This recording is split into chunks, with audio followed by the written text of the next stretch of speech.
Hello guys, welcome to our channel MSK ఫిక్సర్. ఈరోజు మనం Pakistan super league match number 15 Karachi Kings versus Islamabad United match గురించి discuss చేయబోతున్నాం. మనం clear analysis ఇస్తాం గాయ్స్ మొత్తం ఈ మ్యాచ్ గురించి. ఓకేనా? మీకు పిచ్ రిపోర్ట్, మ్యాచ్ ఎక్కడ జరుగుతుంది, హై స్కోరింగా లో స్కోరింగా మొత్తం అన్నీ డీటెయిల్డ్గా అనాలిసిస్ చేసి ఈ వీడియోలో చెప్పబోతున్నాం.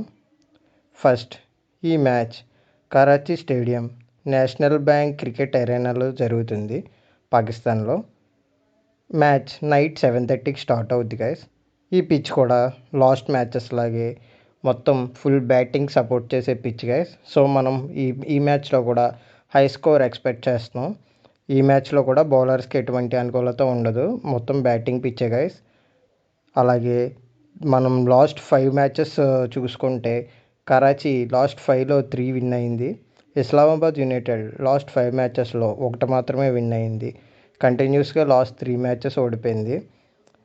వాళ్ళ ప్లేయింగ్ 11 గురించి చూసుకుంటే వాళ్ళ ప్లేయింగ్ 11లో అందరూ కరాచీలో అందరూ బాగా ఆడుతున్నారు, మంచి ఫామ్లో కూడా ఉన్నారు. ఇస్లామాబాద్ యునైటెడ్లో మనం లాస్ట్ మ్యాచ్లో అజమ్ ఖాన్ చాలా బాగా ఆడినా కానీ ఉపయోగం లేకుండా పోయింది, మ్యాచ్ ఓడిపోయారు.